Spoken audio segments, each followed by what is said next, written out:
What's good, everybody? What's going on? We are Real Talk with Real DJs. Thank you so much for coming on live. We're here on Twitch.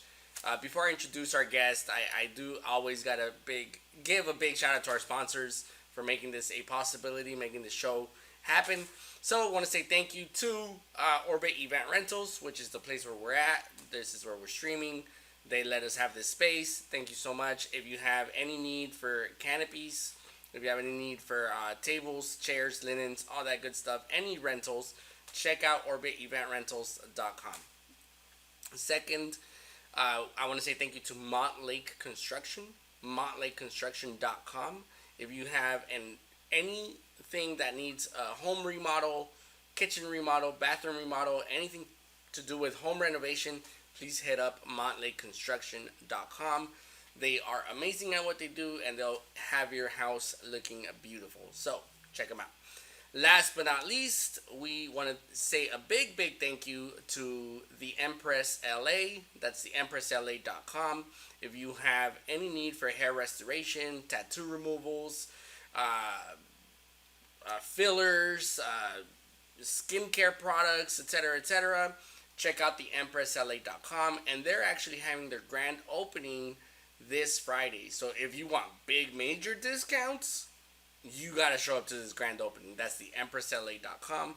Their grand opening June 27th. Check them out.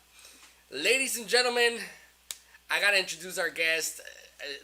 I'm gonna say the name. I hope I don't mess it up, because I messed it up the first time, and I got a talking to. That's what happened. I got a talking to.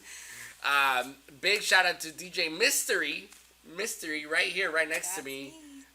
Thank you so much for coming on the show. Well, thank you for having me. Yeah, of course. So the first thing I ask all the guests, because I think it's important, like the whole point of the show is to like let people know what it takes to be a DJ and just kind of like the journey of DJing. Okay.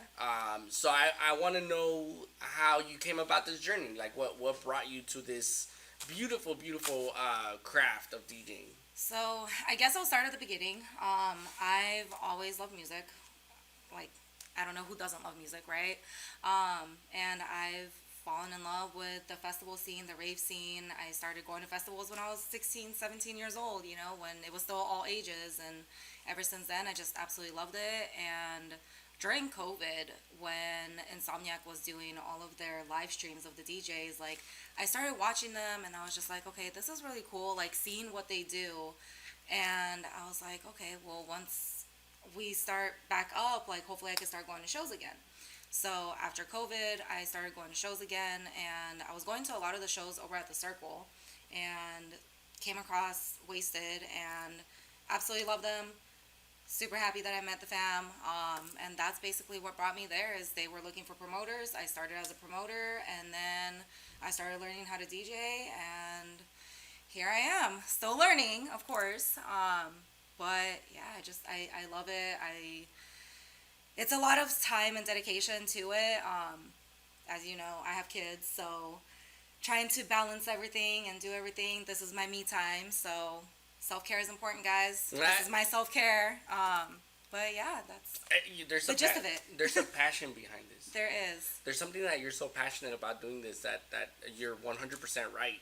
And I talk about this all the time. You let me know how you feel, but like when you're DJing and getting paid for it, you're kind of a little bit you're in shock a little bit. You're like, oh, like, why am I getting paid for this? I love this so much. Yep, exactly. Does that make sense? Yeah, no, it does. Like, I've actually done a couple paid events. It was just parties and stuff, and like, I was like, wait, why are you paying me? You're my friend. Like, you asked me for a favor, I got you, and they're like, no, I got you here. Like, here's a tip, or here's this, and I'm just like, okay, thank you, like, it's humbling, it's exciting, it's motivating, it's just a little bit of everything. But seeing people vibe, like, I've had the pleasure of being able to play at the Circle a couple times. I've played down in the dungeon and on main stage. And oh wow, for just sure. Seeing people vibe and then coming up to you after and being like, oh, hey, you played this song, and it's like, yeah, and they're like, I absolutely love when you played this, and it's just seeing people happy is what makes me happy. And there's this like element of like people making you feel like a celebrity a little bit. A little bit, but I don't let that get to my head because I'm nowhere near there. But it's still pretty cool. Like people know you and like know your name, and it's like, oh, okay. Is that the end game though? It's not. I definitely do want to pursue this more. I do one day want to play at a festival, hopefully EDC in like 2 years before I turn 35. Sheesh. We'll see. All right. We'll see. But I just got to keep pushing, keep learning. Yeah. Start learning how to produce one day. Well, not one day, but hopefully soon. Yeah. Just learn how to produce and start making my own music. That way I can get my name out there a little bit more. And I definitely want to do that. I do want to continue doing parties and other things, like how I did the night market with you. Like that was absolutely amazing. But yeah, just they loved you there, by the way. Thank they you. Just loved you so much. Yeah. Star is awesome. I love her. Yeah. But yeah, just being able to play and seeing people happy and them vibing, it makes me happy because it feels like I put some positivity into this ugly world, you know? Yeah. No, 100%. That, like, it kind of makes you forget everything that's going on. Yeah. When you're DJing and you're seeing people happy, you're like, okay, like, people might have differences of opinions, but music always brings them together. Exactly. So I think there's a beauty behind that. There is. There really is. And you see that a lot in festivals. Yes. It doesn't matter your background. It doesn't matter, where you came from, where you were born. Yeah. Just loving music. Yeah, like I've met lawyers, I've met doctors, like I've met everybody and anybody who you could think of at a festival, and just seeing them vibing there, it's a good feeling knowing that, like you said, the love of music brings people together. 100%. So you said you got more into music during COVID. Like, what was that like? Why during COVID? Why not before? I think during COVID because I had just had my baby. I had my daughter in October of 2019, and then COVID hit in March of 2020, and just being stuck at home, dealing with postpartum. I was very, very happy that, like I said, Insomniac did their live streams, and being able to watch the live streams and just seeing there being a DJ and nobody there, but seeing like there's thousands of people that are still tuning in and knowing that they're getting a little bit of happiness. I wanted to figure out a way or be a part of the group of people who are giving that little bit of happiness to everybody else, if that makes any sense. 100%. Would you mind moving the mic a little bit out of your way? Yeah. I know, I keep on smacking it, huh? Yeah. No, I agree. And I think, like, that was another beautiful thing, right? Like, during COVID, like, once again, just music brought people together. And I think that did you ever do any of the car shows? The park and raves? Park and raves? Yes. Okay. Oh my gosh. Okay. So one of the park and raves that I went to was when I first saw Gio.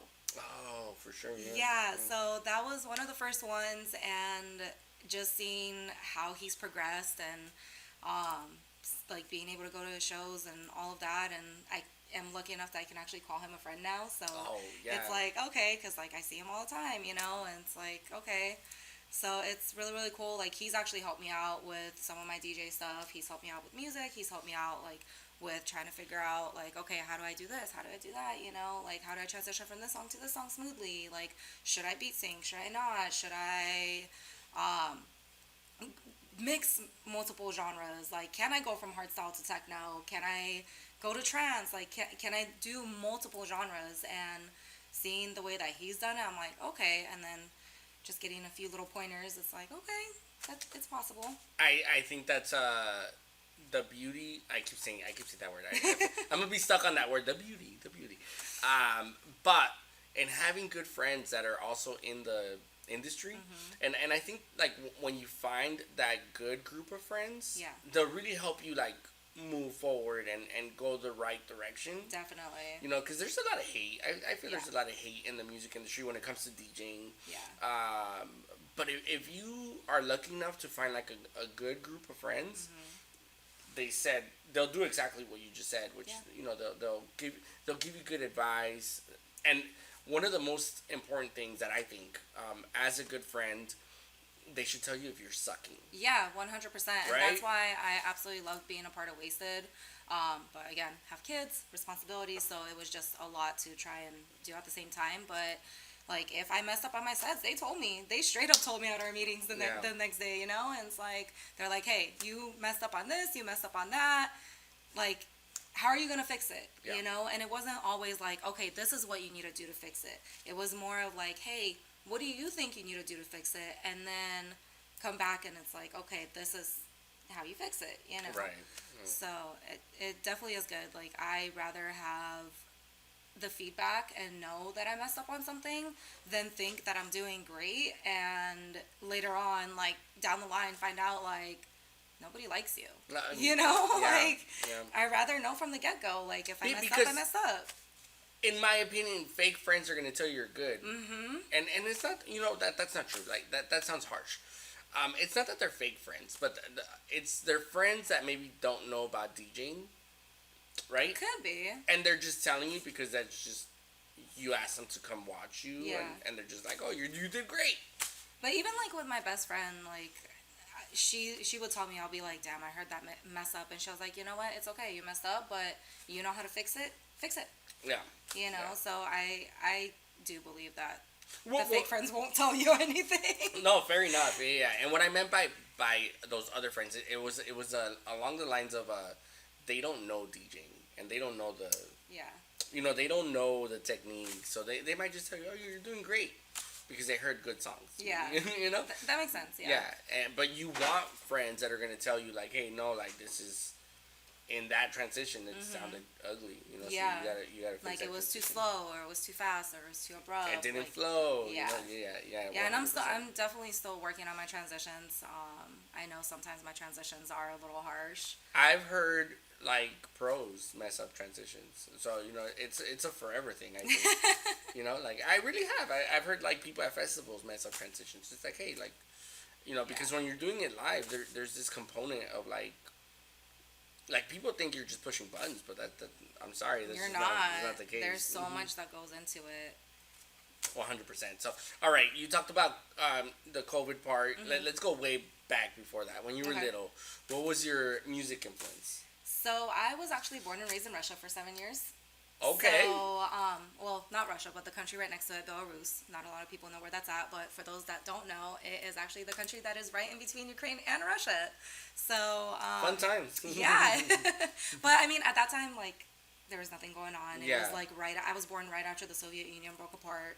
So, I don't really remember much of it. Like, I just remember being little. I remember having seasons. I remember going to school. I remember the apartment we lived in and all that. Like, I don't really remember anything negative about it. But obviously in Europe, there's a lot of techno influence. So a lot of the music that I would listen to growing up, even there, was like pop and techno, and everybody knows who Tattoo is, right? And I absolutely love them. And after listening to them, like, I started, like, even once we moved here, I started looking into more and more like Russian techno and techno in general, and that's how I got into the love of techno. So EDM happened when you were little. Little. When you were little. Yeah. Wow. Odd question, but what did your parents think about that? They were like, okay, well, it's music, like, It's what you like. Yeah, they didn't really say anything. Like, they didn't really care. Even like when I went through my phase where I love rap, like, I still love rap. I absolutely love Eminem. Like, they were just like, it's music. Like, what are we gonna do? You know? Yeah, they didn't. They it's didn't. there. Yeah, no, for sure. They didn't have that. Hey, this is what they play at the clubs. This is what they play like at underground raves. We should probably not let her listen to it. They really didn't care. They really didn't care. They were just like, she's gonna listen to whatever she wants to listen to, as long as the one thing that my parents were always tell me is, don't be blasting it throughout the house.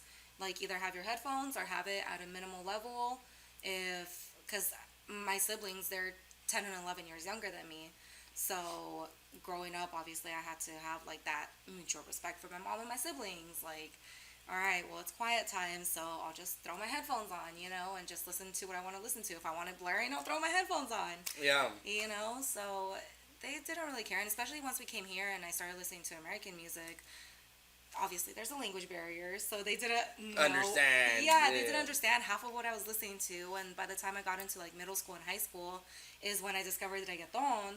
Oh. And with me learning how to speak Spanish, I was like, oh, okay, this is what they're talking about. Like, now that I'm older, I'm like listening to some of the songs that I listened to when I was younger, and I was like, I listened to that, and and I didn't get it. Like, I didn't understand what they Mom, were why'd talking you about. let me listen to this? Right, but they didn't know any better either. So it's like, okay, well. Yeah. Here's you said. I know you have kids, so how do you feel about what they listen to? I'm fine with it, honestly, because do they listen to stuff that's like uncensored? I'm sorry, that you're like, hey, kids probably shouldn't be listening to. Not yet. Okay. My son's 11, my little one is 5, and also our niece lives with us. She's 12, and they don't really listen to anything like. They haven't gotten to that. No, point. like Okay. there's some stuff that I kind of question sometimes, like even with Taylor Swift or with who else is popular like with them right now. Who did she break up with? Right. But yeah, there's like some artists that like some of their stuff it's kind of like questionable, but they don't get it. So if they don't get it, I'm kind of like, okay, you know what? They don't get what they're talking about. They like the music, they like the beat. Cool. You know, as long as they're not going around and cussing everybody out or saying inappropriate things, then I'm okay with what they listen to. For sure, that I have a son, as you know, and that's, that's like a thing that he's 4, so I haven't. He's little. I'm nowhere near there. Yeah. But I think about like, what kind of parents am I going to be when he turns, 12, 13, because that's about the age. Yep. And I don't know yet, specifically because I listened to whatever I wanted. Yeah. My parents had the language barrier as Yeah. well, so I listened to rap, I listened to Tupac, Yeah. The Chronic, Yeah. 2000, like I listened to all the Dr. Dre. the worst of the worst. Yeah. Things that kids should probably not be listening to. Bone Thugs and Harmony. Oh, I had their CD. Yeah. One of my favorites. I love Bone Thugs and Harmony. So I think about that. I'm like, oh, what kind of parent am I gonna be when my son gets to that age? And I'm like, oh, I want him to listen to positive things that are that are going to influence his mind, because they say what you put into your body, including audio, comes out of your body, right? Like through your thoughts and your actions. So I want him to listen to positive music. But I don't want to limit him, so because I listened to it and I fell in love with that music. Yeah. So it's because it's not always about the lyrics; it's also about the beat. Too. Yes. Like yes. I could some of the songs that are inappropriate, right? Like I can literally sit there and just listen to the beat. Yep. So it's. If the kids are happy, if they're not doing anything stupid, like, okay, cool, Growing up, that was always my excuse for listening to inappropriate music. I was like, well, I'm not really paying attention to lyrics. Yeah. I'm paying attention to the beat. I think that's all of us. Yeah. I like the beat. I'm jamming to the beat. Exactly. Okay, so yeah, for sure. You techno your whole life. Have you been to EDC? I have. What year? So I went... The last one that was here in LA. And that was way back. Yeah, that was like, what, 2010? I think the last one was 2013. Correct me if I'm wrong. I remember one of them, because it was when I was still in high school. Okay. So I think it was like 2010, 2011, something like that. You might be right. Yeah, like, I don't remember, but I just remember it was like way back when. Yeah. And then my fiance and I wait, were you Did you see what happened? Like, no. You weren't near? No. No, okay. Because that's when the girl died. Yeah. That's when they stopped doing it here in LA. Yeah. Right. Yeah, so I was nowhere near that. Like, I heard about it later on, and I was like, okay, well. That sucks. Yeah, like, it's very unfortunate, but, I mean, people die every day over stupid shit, right? Yeah. It's like, it's very unfortunate that a life was lost, but, like, I don't want to get political here, but there's a lot. Shouldn't have stopped the festival from being here, in my opinion. I agree with you. Exactly. And then, my fiance and I, we went 2 years ago to the one in Vegas. Okay. Yeah, I think it was 23 that we went. He got us tickets. He got it for my birthday as a surprise. So Whoa, like, what a surprise. Yeah, I absolutely loved it. So it was awesome. It was great being out there. Definitely Vegas is a different vibe than LA. Absolutely. But it was great. Like, except for the weather. The first day, the weather sucked. It was super windy. They had to shut down a couple stages, but I mean, it happens every year. Yeah. They had to shut them down for a couple hours, and then they went back up. But it was great. Like, I saw Lady Faith, and like Lady Faith is honestly my hardstyle inspiration. Her set that I saw during COVID was what made me want to play and like learn how to play. For sure. So, yeah, I've met her multiple times. She is amazing. She's a sweetheart. But yeah, EDC is awesome, but expensive. It's very expensive, and it just keeps getting more expensive. Yeah. I always wonder, like, okay, like, at what point is it gonna stop getting expensive? Never. Coachella is ridiculously expensive. Yeah, same thing with Stagecoach. It just keeps getting worse and worse. I'm just curious, like, oh, when is it gonna go back down? Like, is that ever gonna be a thing? My question is, how do people afford to go to festivals with this economy? Non-stop. Yeah, exactly. Like, I have friends who go to literally every single festival, and I'm just like, how? But then again, they don't have kids. Well, they don't have kids. I also think they're living with their parents. Yeah. And a lot of parents don't charge their kids rent. And they're still in their 30s and living with their parents, and like their paycheck just goes to them. They just keep it. Yeah. So I feel like that's what happens a lot. And then also I think a lot of people go into debt. Yeah. I think that's also a major thing. Like, here's $10,000 for this festival. I'm gonna put it on credit. It's like, let me just put it on layaway. I mean, layaway is great, but still, like, when you see it, it's like another bill. And then, like you said, like, people are having kids less and less. Yeah. Right? Like, that's a trend. Yep. It's a trend that's happening. So I could see it. Yeah. I don't like it because it makes it more expensive for everybody else. Yeah. Like, I went to EDC last year, not this year, last year. And sure enough, I think I dropped like $5,000. Yeah. Just like, dude, like that's so much money. And that's not even including like food or merch. That's literally just the hotel, Ubers if need be, and the tickets itself. Right. Like, it's too much. Yeah. It's too much. Yeah. So next year I plan on going to both Coachella and EDC. Oof. Good luck. I made a promise, so I really got to start saving up, and my kid's not gonna go to college. It's okay. You still got time for that. I got time. You got time. You got like at least 16 years. I hope I don't get canceled. I mean, who can afford college nowadays too? I know, for real. It's like, oh man. Okay, so you had techno your whole life. You have done shows. You've been to Wasted. What's next? What's the story for Mystori?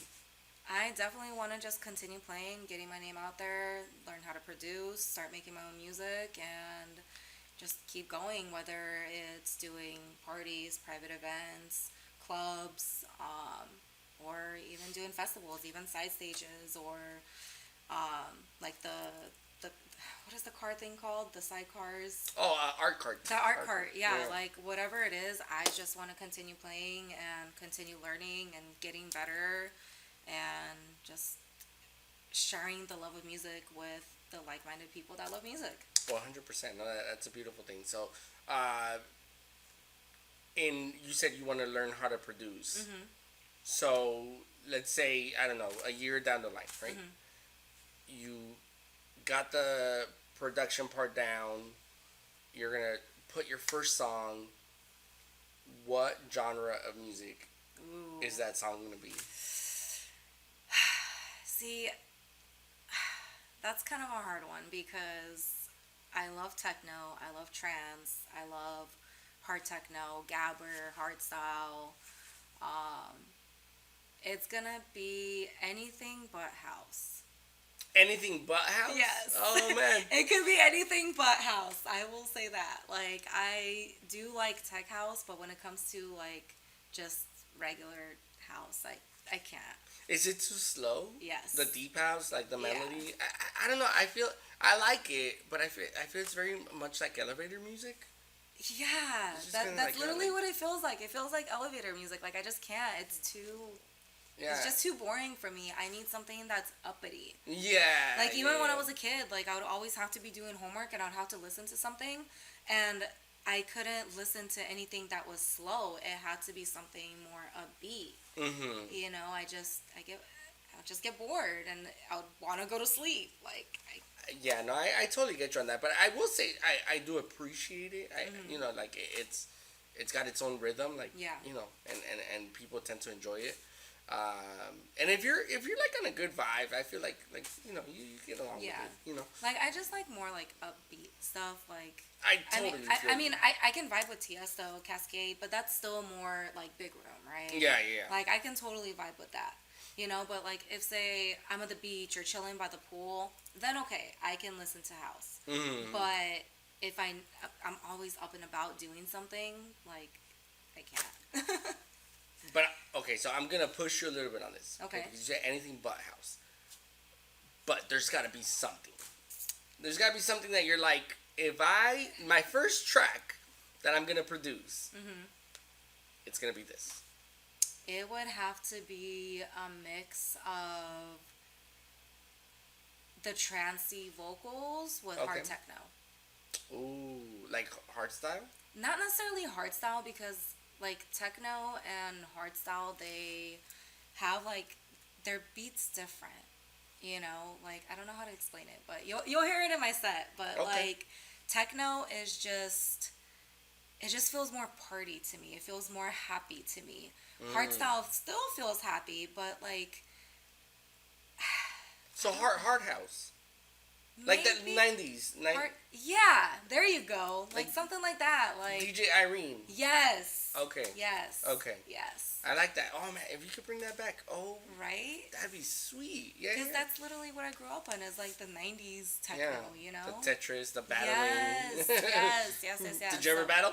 I did not. No? Okay. I'm not much on video games. I can't play video games to save my life. No. I'm talking about a hard house battle. Oh. It was a dance thing. They like the DJs would play hard house, and then like there was two people who would kind of like battle each other. Oh, okay. And, have you seen White Chicks, the movie? Yeah. They did the whole battling thing. Oh, yeah. Okay. But they would do that, but for with hard house. That's cool. They would kind of like pull the rope in, and take somebody's head off, and then just kind of like. But they're like pop locking, like batting their head away. Gotcha. I get what you're saying, but I've never done that. No. Sounds fun though. Yeah, I definitely sounds fun. Okay, for sure. So that would be your vibe. That would be your vibe. What in regards to that, so you produce your music, right? However long down the line, you produce your music. How far do you want to take this? Like, what if you could name an artist that you're like, this is my inspiration, and I want to be like them? Who would that be? Most definitely Lady Faith. Lady Faith. Yeah, because hearing her story, like where she came from, and like immigrating here, and what she's done, that definitely was a huge inspiration. That it's possible, and especially because she's a female, being a female in this industry is hard as it is, and being a female in general is hard, right? But I feel like Lady Faith is definitely my inspiration. Do you think that I might get in trouble here? I hope not, but do you think it's hard being a DJ and a female? Do you think there's difficulties? What would those be? I feel like people don't take female DJs as seriously sometimes. Okay. Oh, why? Because, why do you think that? Because I feel like for females sometimes, and I might get in trouble for saying this too, but I feel like females are very sexualized, right? And sometimes I feel like if a female doesn't have a certain look as a DJ, like people aren't gonna like really want to go and check their sets out. But then once a female looks a certain way, they're more like, okay, like this female's hot. Oh shit, and she can play? It's just one of those things where it's kind of like, I don't want to be seen as like, oh, I'm trying to be like showing off and like having my boobs out or like my ass out, right? And like trying to seem like I'm trying to get attention that way when my set sucks. I rather have a good set and show up in sweats and a t-shirt and not have to worry about it. I could totally see that. I've well, actually, as a company, we've booked female DJs, and every time we ask for their pricing, it's just like it's out there. It's pretty high up there. So, and usually, well, once again, I don't want to get in trouble, but it's because you're right. Like they're kind of showing off their body. They're showing off their body, but there are also like a lot of females that are really good at DJing. So Yeah, a lot of the dubstep female DJs, like, they're absolutely amazing. I give props. Yeah. 100%. Now, do you feel like, especially in this country, there's opportunity for everyone, right? Like, I feel like anybody who wants to if make you it, really want to, you will. they can make it. Yeah. Okay, and that's fair. Yeah. I feel like if you have that motivation, you have a goal, you have a game plan, I feel like it's possible. I think there's a lot of truth in that, and I think that anybody who wants to make it can make it. So I hate people, or just in general, like when there's limitations set. I'm like, no. Like, especially in this country. Yeah, like, the sky's the limit. It just depends on how quickly or how slowly you get there. Like, it may take me 5 years to produce my first song from today. It may take me a year. But it just depends on everybody. Everybody has different schedules. Everybody has different priorities. And, like, I don't want to say that this is not my priority, but it's not my first priority. My kids are my first priority. Yeah. And as long as my kids are taken care of and I have time to do this, then I'm going to do this. But I don't want to be like, oh, well, my goal is to do this, and I'm going to put my kids in. Like, I can't do that. So for me, granted, like, I've been on this journey for, I want to say 3 years now, and I still have so much to learn.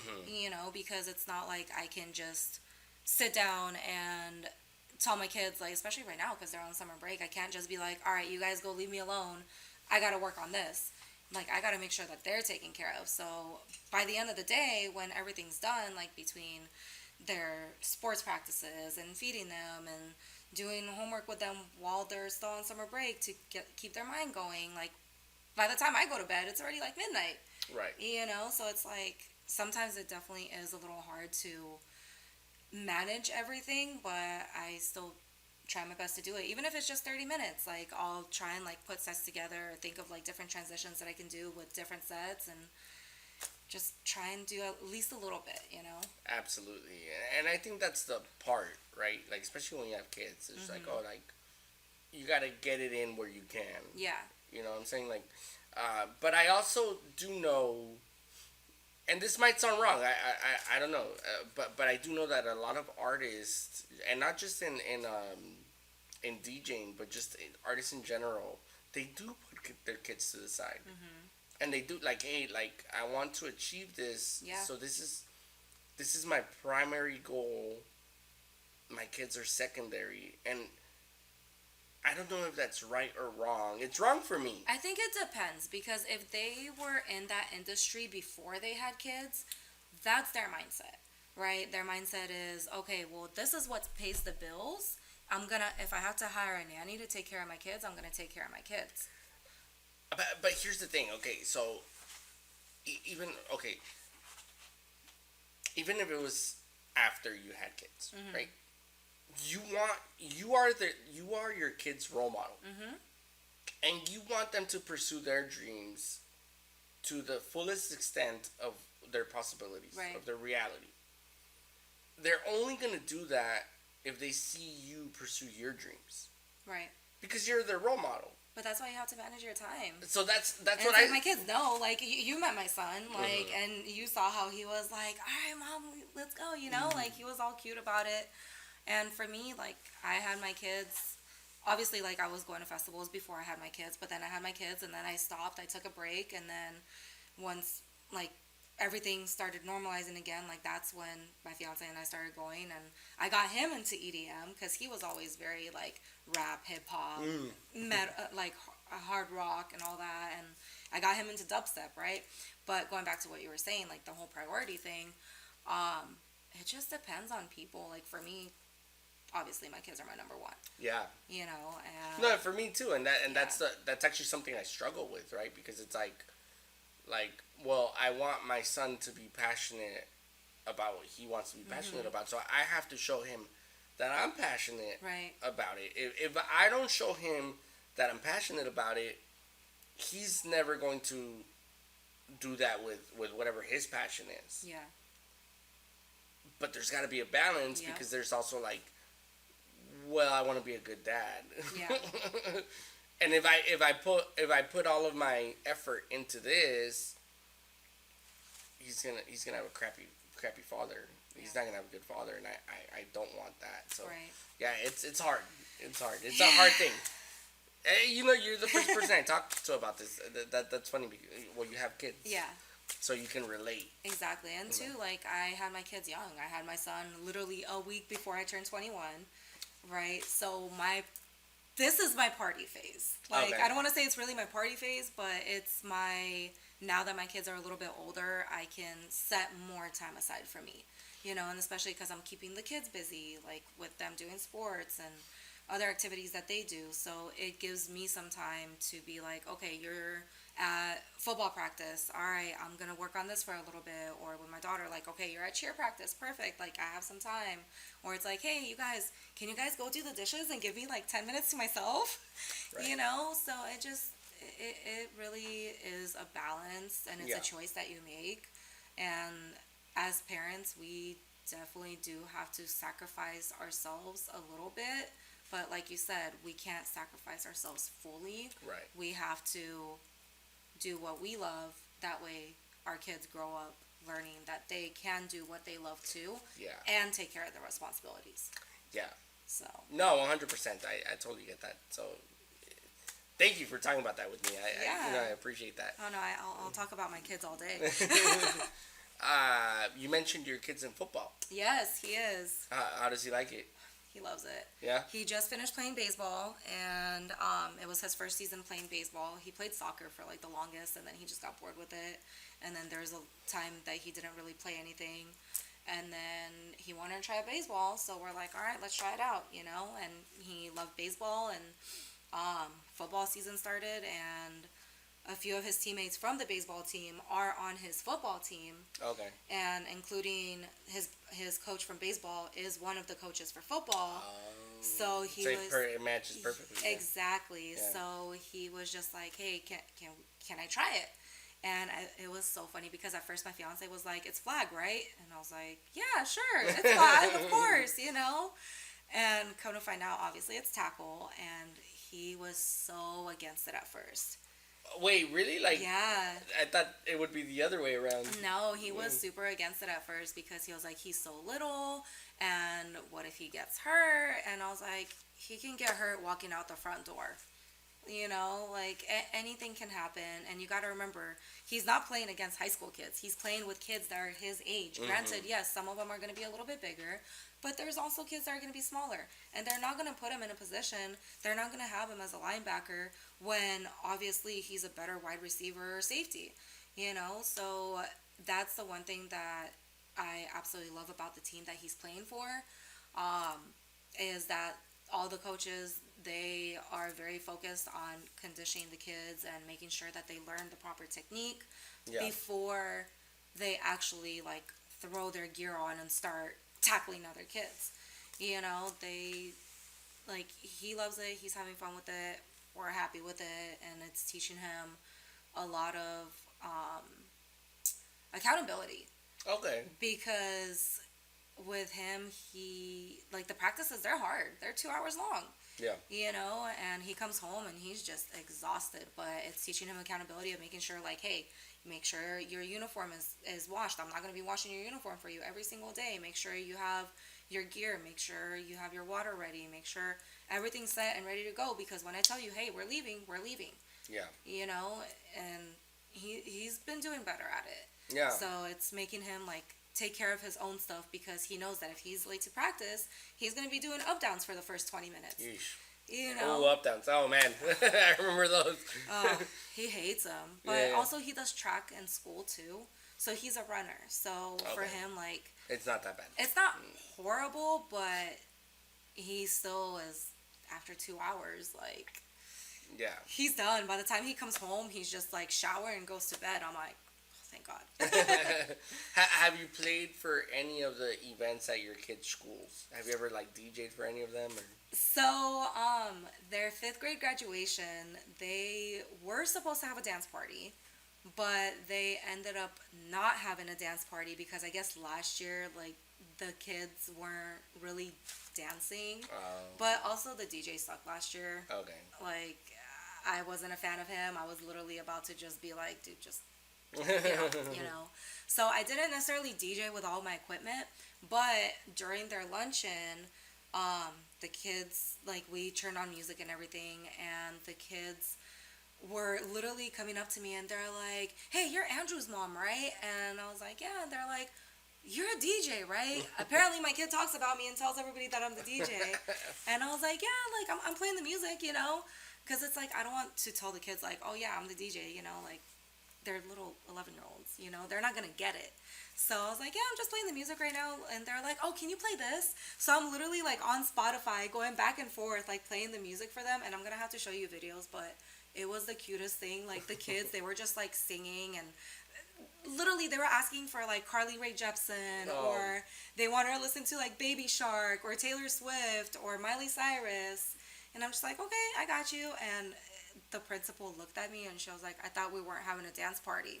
Because it got to a point where the kids started a conga line. Oh, no. And I'm just like, the kids wanted what they wanted. Yeah. You know, I'm sorry. You said to play music. And she was like, well, I didn't tell you to take requests. And I'm like, but the kids are happy. And she was like, fine, keep going. So, because my little one, she's in elementary school, we always have a bunch of events, and like a big event that we have at the end of the year is the ice cream social. Okay. So the plan is for me to play next year for the ice cream social. Yeah. So I'm excited for that.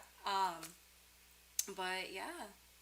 Do you have wasted shows coming up? Or? I do not. I actually did take a break from Wasted last year because my dog had puppies. And what kind of dog? She's a husky mixed with a golden shepherd. What? Yeah, she's pure white and's got like crystal clear blue eyes. I'll have to show you pictures too, but she is gorgeous. Absolutely love her. Her name's Everest. My family owned a husky, like a pure breed husky. Mm-hmm.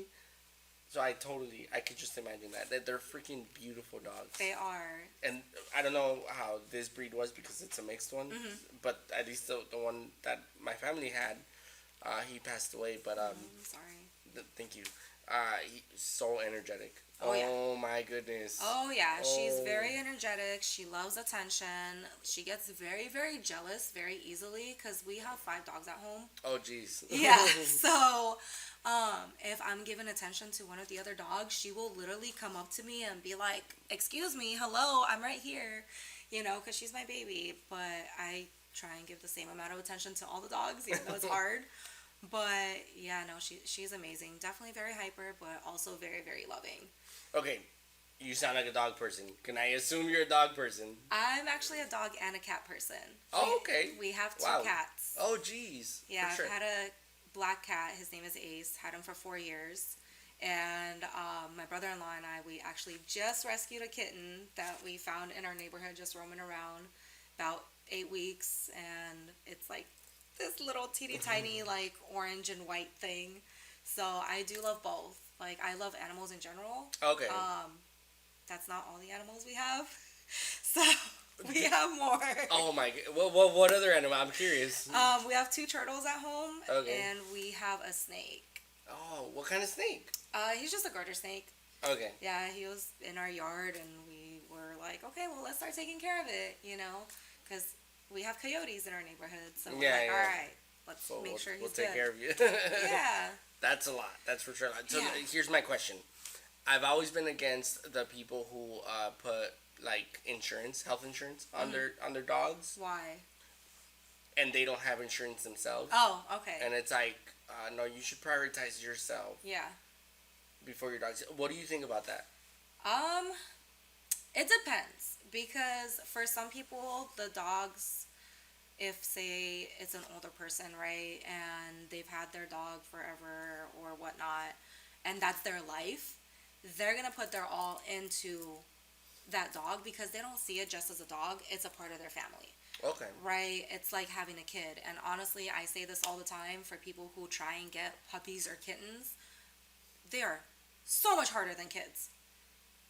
Okay, because they never grow up, right? They don't. They just stay like... And they can't communicate with you. Right. Like, they can to an extent. It's like having a toddler forever. Yeah, so it's like trying to read their language and understand what they're thinking, what they're saying is so much harder than a kid. You know, and when my dog had her litter of puppies, we had 9 puppies. Dear Lord. Yeah. All beautiful puppies. They were all gorgeous. Did you have to give them away? I ended up getting all of them adopted. Okay. So before they were all adopted, I actually was able to find this, what is it called? They were doing like a vaccine clinic. Okay. So I was able to get like all of them vaccinated at the very least. Okay. And it was free, thank goodness, because that would have been a lot of money. It's expensive. Yeah, it is. Yeah. So once I got them vaccinated, I was able to have them all adopted, and I'm still in touch with all of the adoptees or adopted puppies' parents. Their families, right? Yeah. And they were born on 4th of July of last year, Whoa. so they're all about to be a year. And seeing all the pictures of how they've grown up and what they look like now, it's just... I'm like, those were my babies, you know, like I put so much time and effort into them and like built an enclosure for them outside because trying to keep 9 puppies plus the dogs that we had in the house, like that's impossible. But, yeah, no, like my dogs are insured. Okay. But I mean, I have insurance too. Yeah, no, there was a point in time where I didn't have insurance, Okay. but I still made sure that my dogs did because, like I said, when something happens to the animals, they can't tell you what's wrong. And you go to the doctor, go to an emergency room, they're going to charge you an arm and a leg just to tell you like, oh, it's allergies or, oh, there's nothing wrong. And they're going to want to do more tests and more tests and more tests. So I do believe that it is good to have insurance on your animals because it's actually really, really cheap to get insurance. Okay. So... Hey, that's a good explanation. It's something that I'm always against, but I'm like, hey, maybe there's a reason, you know. So yeah, it's honestly way cheaper than human health insurance. Yes. But fair enough. Okay, so here's bringing it back to the DJ life. yeah, Here's a very good question that I'm gonna ask you, and I want to hear your take on it. Should you play music from artists who have been canceled?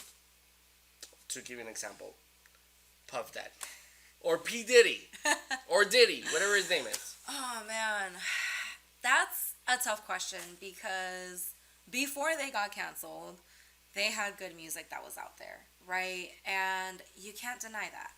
And regardless of what they did in the past or what they're doing in the present, if it's good music, it's good music.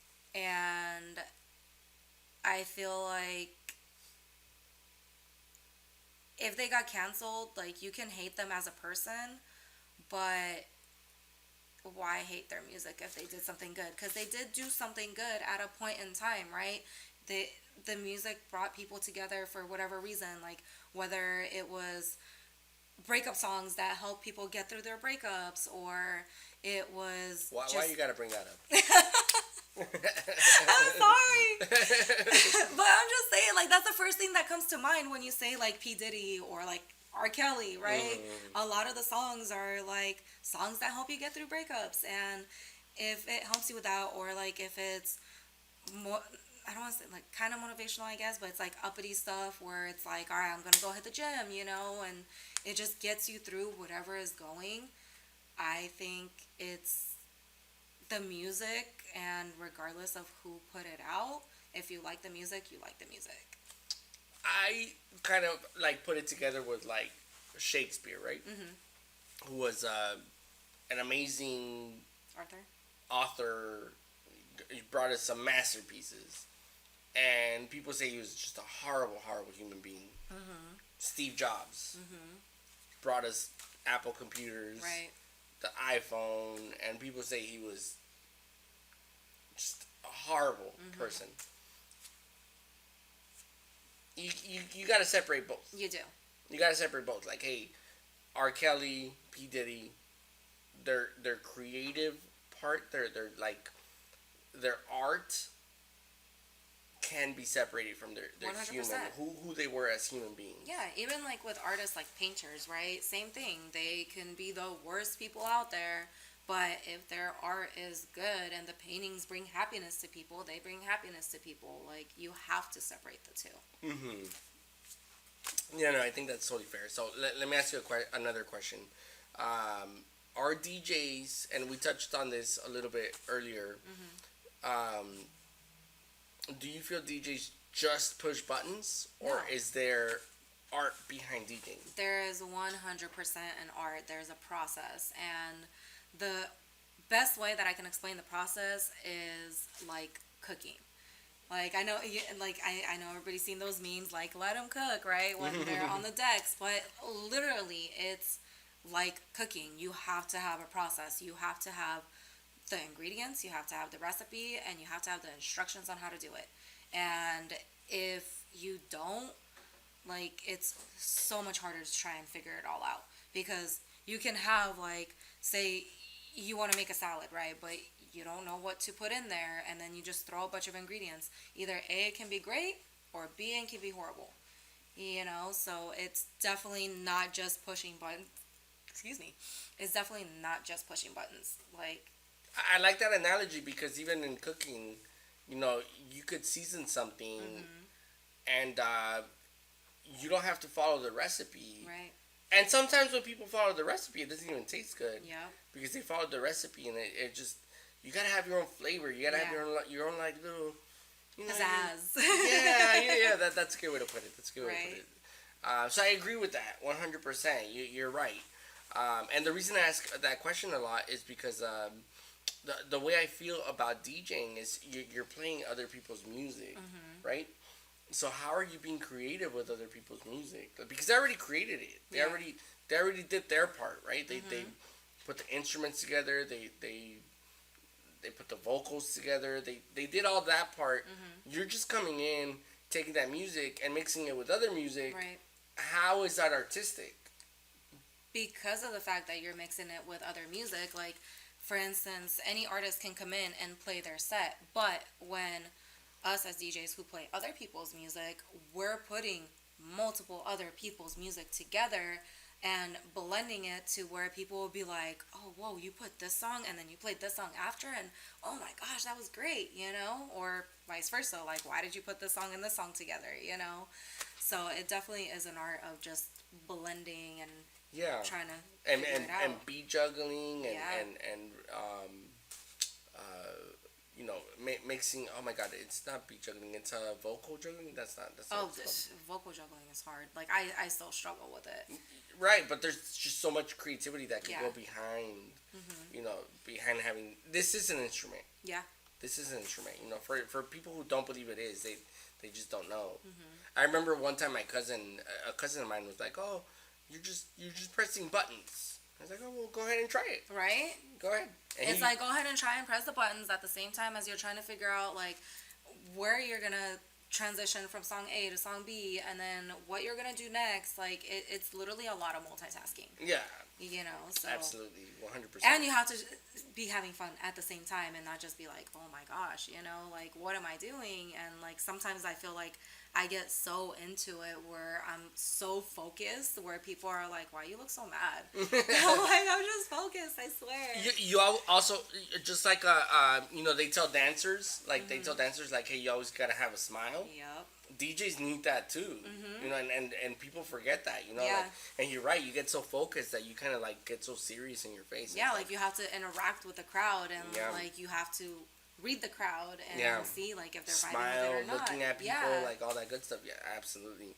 100%. So we are about to get into your set. Ooh. But before we do that, I do have Randy, if actually you can help me out, bro. I see some comments and I want to make sure I answer. Ooh, I'm scared.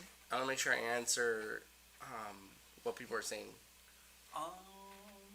Tell me who. Someone said Tori with exclamation points. Who said that? It says photo_Eddie. Oh, I know who that is. That's one of my fiance's buddies. Yep. You want to give a shout out? Yeah. Sup, Eddie?